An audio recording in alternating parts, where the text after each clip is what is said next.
ಆರೋಗ್ಯ ಅಂತ ಅನ್ನೋದು ಅದನ್ನು ನಿಜವಾಗ್ಲೂ ಒಂಥರ ಹೇಳಬೇಕು ಅಂದರೆ ತುಂಬ ಹೆಮ್ಮೆ ಅನಿಸತ್ತೆ. ನಾವು ಎಲ್ಲ ಓದಿ ತಿಳ್ಕೊಂಡಿದ್ರು ಕೂಡ ಯಾರು ಒಬ್ಬರು ಎದುರಿಗಿದ್ದು ತಾಕೀತು ಮಾಡಿ ಇದು ಹೀಗೆ ನೀವು ಮಾಡಿ ಅಂತ ಯಾರು ಹೇಳ್ತಾರೆ ಆವಾಗ ನಮಗೆ ಎಸ್ ನಾವು ಹೀಗೆ ಮಾಡಲೇಬೇಕು, ನಾವು ಚೆನ್ನಾಗಿರಬೇಕು ಅನ್ನೋದು ಒಂಥರ ಮನಸ್ಸಿನಲ್ಲಿ ಗಟ್ಟಿತನ ಬರ್ತಲ್ಲ. ಅದಕ್ಕೆ ಡಾಕ್ಟರ್ ರಾಜಶೇಖರ್ ಅವ್ರ ಬಗ್ಗೆ ನಾವು ಹೇಳಬೇಕಾಗಿದೆ.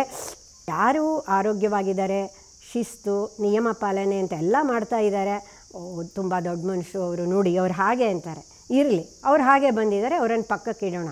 ಈಗ ಯಾರು ಬಹಳ ರೋಗ ಸೂಸಿ ಅದರಲ್ಲೇ ಬಿದ್ದು ಒದ್ದಾಡ್ತಾ ಕಡೆಗೆ ಕೊಟ್ಟಿರೋ ಈ ಒಂದು ಜನ್ಮನ ನಾವು ಅನುಭವಿಸ್ಬೇಕು, ಸಾರ್ಥಕಪಡಿಸ್ಕೋಬೇಕು ಅಂತ ತಿಳ್ಕೊಂಡು ಅದರ ಪ್ರಾಮುಖ್ಯತೆ ತಿಳ್ಕೊಂಡು ಅದರಿಂದ ಎದ್ದು ಬರ್ತಾರಲ್ಲ, ಅಂದರೆ ಆ ರೋಗದಿಂದ ಎದ್ದು ಬಂದು ನಾನಿವಾಗ ಆರೋಗ್ಯವಾಗಿದ್ದೀನಿ ಅಂತ ಹೇಳ್ತಾರಲ್ಲ, ಅದಕ್ಕೆ ಒಂದು ಉದಾಹರಣೆ ಅಂದರೆ ನಮ್ಮ ಡಾಕ್ಟರ್ ರಾಜಶೇಖರ್ ಅವರು. ಯಾಕೆ ಅಂತಂದರೆ ಅವರು ನಮಗೆ ಉದಾಹರಣೆ ಆಗ್ತಾರೆ. ಅವ್ರ ಸುದ್ದಿ ಬಹಳ ಆಗುತ್ತೆ ಆರೋಗ್ಯವಂತರಿಗಿಂತ ಹೆಚ್ಚಾಗಿ ಇವರದ್ದು. ಯಾಕೆಂದರೆ ಅವರು ಅನುಭವದಿಂದ ಅನುಭಾವಿಗಳು ಅಂತಲೇ ನಾವು ಹೇಳ್ಬೋದು. ಅವರ ಒಂದು ಸತ್ಯತೆ ಹೆಂಗೆ ಕಾಣುತ್ತೆ ಅಂದರೆ ಮನದಾಳದಿಂದ ಬಂದ ಮಾತುಗಳಲ್ಲಿ ಕಾಣುತ್ತೆ. ಆ ಮುಖದ ಎಕ್ಸ್ಪ್ರೆಷನ್, ಫೀಲಿಂಗ್ಸ್ ಮತ್ತು ಅವರು ಎಕ್ಸ್ಪ್ರೆಸ್ ಮಾಡ್ತಾರಲ್ಲ ಅದರಲ್ಲಿ ಸತ್ಯತೆ ಕಾಣುತ್ತೆ.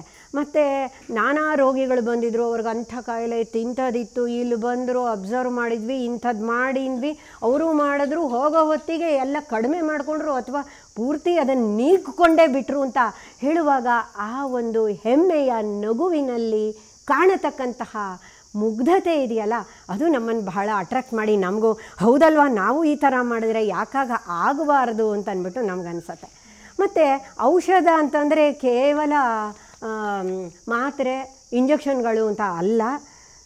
ಬೆಳಗಿನ ಒಂದು ನಡಿಗೆ ಮತ್ತು ವ್ಯಾಯಾಮ, ಕುಟುಂಬದವರೊಂದಿಗೆ ಕುಳಿತುಕೊಂಡು ನಾವು ಊಟ ಮಾಡೋದು, ಆತ್ಮೀಯರೊಂದಿಗೆ ಕಾಲ ಕಳೆಯೋದು, ನಗುನಗ್ತಾ ಇರೋದು, ಅದೆಲ್ಲ ಔಷಧ ಅಂತ ಹೇಳ್ತಾರೆ.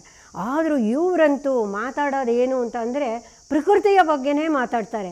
ಗಾಳಿ, ಬೆಳಕು, ಬಿಸಿಲು, ನಡಿಗೆ, ನಿದ್ದೆ, ನೀರು, ಆಹಾರ ಎಕ್ಸ್ಟೆಂಪೋ ಹೋಗ್ತಾನೇ ಇರುತ್ತೆ ಪಟ ಪಟ ಪಟ ಪಟ ಅಂತ.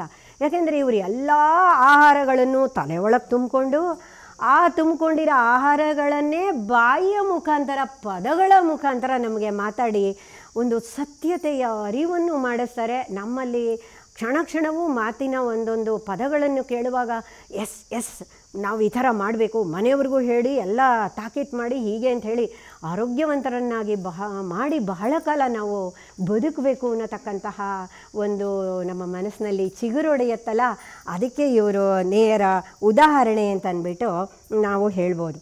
ಆಮೇಲೆ ಎಷ್ಟು ಸಮಾಧಾನವಾಗಿ ಎಲ್ಲರೂ ಕೇಳಿದ್ದಳು, ನಾವು ಎಷ್ಟು ಕ್ವಶನ್ ಕೇಳಿದ್ದೀವಿ, ನೀವೆಲ್ಲರೂ ಕೇಳಿದ್ದೀರಾ. ಪ್ರತಿಯೊಬ್ಬರಿಗೂ ಕೂಡ ಅದನ್ನು ಏನೂ ಬೇಜಾರು ಮಾಡ್ಕೊಳ್ದಲೆ, ಬೇಜಾರು ಇರಲಿ, ಒಂದು ಹುಬ್ಬುಗಂಟಿಕ್ದಾಗ ಇಲ್ಲ ಹಣೆ ಮೇಲೆಲ್ಲ ಒಂಥರ ಗೆರೆಗಳು ಬರುತ್ತೆ, ಅದು ಎಂಥದೂ ಬರ್ಸ್ಕೊಳ್ದಲೇ ಎಲ್ರಿಗೂ ನಗನಗ್ತಾ ಅಷ್ಟೇ ಸಮಾಧಾನವಾಗಿ ಸಮರ್ಪಕವಾದಂತಹ ಉತ್ತರವನ್ನೇ ಕೊಡ್ತಾ ಬರ್ತಾರೆ. ಏನೂ ಅಸಮಾಧಾನ ಅಂತ ಅನ್ನೋದೇ ಇಲ್ಲ. ಹಾಗೆ ಇವ್ರ ಕುಟುಂಬನೂ ಇದೆ. ಅವರು ನಮಗೊಂದು ಡೆಮಾನ್ಸ್ಟ್ರೇಷನ್ನು ತೋರಿಸ್ಕೊಟ್ರು ಸುಕನ್ಯಾ ಅವರು ಎಷ್ಟೊಂದು ಕೇಳಿದ್ರು, ಅದು ಹಾಕ್ಬೋದಾ ಇದು ಹಾಕ್ಬೋದಾ, ನಾವು ಕೇಳಿದ್ವಿ ಎಲ್ಲ ಹಾಗಲ್ಲ ಹೀಗೆ ಅಂತ ಅಂದ್ಕೊಂಡು ಎಷ್ಟು ಬಹಳ ಮೃದುತೆಯಿಂದ ಅವರು ಎಲ್ಲರಿಗೂ ಕೂಡ ಸರಿಯಾಗಿ ವಿಚಾರಗಳನ್ನು ತಿಳಿಸ್ಕೊಟ್ರು.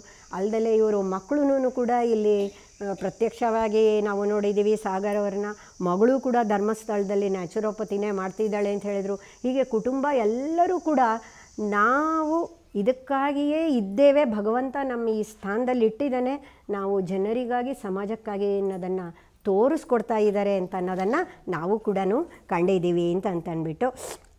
ಆಮೇಲೆ ಮತ್ತು ಅಶ್ವಿನಿಯವರು ಆವಾಗಲೇ ಹೇಳಿದ್ದಾರೆ, ಚರ್ವಣ ಆಗೋದು ಬೇಡ, ಎಲ್ಲರನ್ನೂ ನಾವು ಮಾತಾಡ್ಸಿದ್ವಿ, ಕೆಲಸಕ್ಕೆ ಬರೋರನ್ನೂ ಮಾತಾಡ್ಸಿದ್ವಿ. ಆ ಶಾರದಮ್ಮ, ಲಕ್ಷಮ್ಮ, ಸರೋಜಮ್ಮ ಅಂತ 3 ಜನ ಬರ್ತಿದ್ರಲ್ಲ, ಅವರು ಹೇಳಿದ್ದಾರೆ, ಅಮ್ಮ ನಮ್ದು ಏನು ನೋಡಿ, ನಮ್ಗೆ ಹೇಳಿದ ಕೆಲಸ ಮಾಡ್ಕೊಂಡು ಹೋಗ್ತೀವಿ ಅಷ್ಟೇ, ನಮಗೆ ಗೊತ್ತಿರೋದು ಇನ್ನೇನು ಬೇಡ, ಅವ್ರು ದೇವರಿದ್ದಂಗೆ ಅಂತ ಅವರೆಲ್ಲ ಹೇಳಿದ್ದಾರೆ. ನಾವು ಅವರೊಂದಿಗೆ ಒಡನಾಟ ಮಾಡಿದ್ದೀವಿ. ಸೊ ಅವರೆಲ್ಲ ಎಷ್ಟು ಒಂಥರ ವಿನಮ್ರ ಭಾವದಿಂದ ಇದೇ ನಮಗೊಂದು ಸೇವೆ ಅಂತ ಅಂದ್ಕೊಂಡು ಅವರು ಮಾಡಿದ್ದಾರೆ. ಮತ್ತು ಇಲ್ಲಿರೋ ಎಲ್ಲ ಸರ್ವ್ ಮಾಡಿರೋರು ಅವರು ಎಲ್ಲ ಒಂದು ಚೂರು ಜೋರು ಮಾತಾಡ್ದಂಗೆ ಏನಂದರೂ ನಗನಗ್ತಾ ಆಯಿತು ಅಂತ ಅಂದ್ಬಿಟ್ಟು ಉಸಿರೇ ಹೊರಗೆ ಬರಲ್ಲೇನೋ ನನಗೆ ಅದಕ್ಕೆ ಕಾರಣ ಏನು ಅಂತಂತಂದರೆ ಅದಕ್ಕೆ ಇವರು ರಾಜಶೇಖರ್ ಅವರು ಅವರನ್ನು ತಮ್ಮ ವ್ಯಕ್ತಿತ್ವದಿಂದ ಅವ್ರ ಮೇಲೆ ಪ್ರಭಾವ ಬೀರಿ ಅವರನ್ನೆಲ್ಲ ತಾವಾಗೇ ಮಾರ್ಪಾಡಾಗೋ ಹಾಗೆ ಮಾಡಿಬಿಟ್ಟಿದ್ದಾರೆ. ಇವರಾಗೆ ಏನು ಮಾಡೋಕ್ಕೆ ಹೋಗಿಲ್ಲ, ಇವ್ರನ್ನ ನೋಡಿ ಅವರವರಾಗೆ ಆಗಿದ್ದಾರೆ ಅಂತ ಹೇಳೋದಕ್ಕೆ ಇನ್ನೂ ಬೇಕಾಷ್ಟು ಇದು ವಿಷಯಗಳಿದೆ. ಆದ್ರೂ ಕೂಡ ಒಂದು ಹಿಂದಿನಲ್ಲಿ ಸೇಯಿಂಗ್ ಇದೆ, ಕಮ್ ಖಾನ ಚಬಾ ಕರ್ ಖಾನ ಯಹಿ ಹೈ ತಂದೃಸ್ತಿ ಕಿ ಖಜಾನ ಅಂತ. ಅದನ್ನೇ ಇವರು ಒತ್ತಿ ಒತ್ತಿ ಹೇಳ್ತಾರೆ.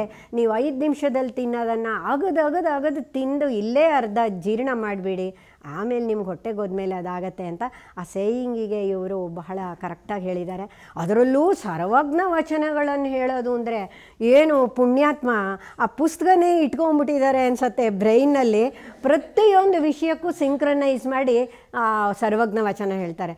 ಸ್ವಾಮಿ ಚಿದಾನಂದಜಿಯವರು ಮಾತಿಗೂ ಮಂಕುತಿಮ್ಮನ ಕಗ್ಗ ಜೋಡಿಸ್ತಾರೆ, ಆ DVG ಅವ್ರದನ್ನು. ಹಾಗೆ ಇವರು ಸರ್ವಜ್ಞಂದು ಜೋಡಿಸ್ತಾರೆ. ಅದು ತುಂಬ ಒಂಥರ ಇಷ್ಟ ಆಯಿತು. ಸೊ ಈ ರೀತಿ ಬಂದಂತಹ ಒಂದು ವಾರ ಎಷ್ಟು ಬೇಗ ಕಳೆದೋಯ್ತು ಅನ್ನಿಸ್ತು. ಎಲ್ಲರಲ್ಲೂ ಒಂದು ಒಡನಾಟ ಪರಿಚಯ ಎಲ್ಲ ಆಯಿತು. ಮತ್ತೆ ಈ ರೀತಿಯ ಅನೇಕ ಶಿಬಿರಗಳು ನಡೀತಾ ಇರಲಿ. ಇದು ಇವಾಗ ಈ ಒಂದು ತಾಲೂಕು ಮಟ್ಟದಲ್ಲಿದೆ, ರಾಜ್ಯ ಮಟ್ಟದಲ್ಲಿ ಮತ್ತು ರಾಷ್ಟ್ರೀಯ ಮಟ್ಟದಲ್ಲಿ ಬೆಳೆದು ಅಂತಾರಾಷ್ಟ್ರೀಯ ಮಟ್ಟದಲ್ಲೂ ಆಗಲಿ ಎಲ್ಲರೂ ಕೂಡ ಇಲ್ಲಿಗೆ ಬರೋವಂಥ ಆಗಬೇಕು ಇಂಟರ್ನ್ಯಾಷನಲ್ಲಿ. ಸೊ ಆವಾಗ ನಮಗೆ ನಾವು ಇದಕ್ಕೆ ಹೋಗಿದ್ವಲ್ಲ ಅನ್ನತಕ್ಕಂತಹ ಒಂದು ಹೆಮ್ಮೆ ನಮಗೂ ಕೂಡ ಬರಲಿ ಅಂತ. ಬಿಪಿ ಶುಗರ್ ಪೀಡಿತರಿಗೆ ಇಲ್ಲಿ ಸಿಗುತ್ತೆ ಸರಳ ಪರಿಹಾರ.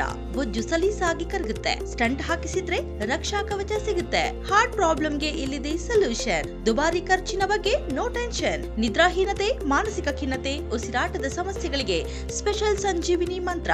ಜೀವ ಸಂಜೀವನ ನ್ಯಾಚುರಲ್ ಲೈಫ್, ಚಾಮರಹಳ್ಳಿ, ಬೇತಮಂಗಲ ರಸ್ತೆ, ಕೋಲಾರ. ಹಿಂದೆ ಕರೆ ಮಾಡಿ 944-955-2230 ಅಥವಾ 9481-618-4444.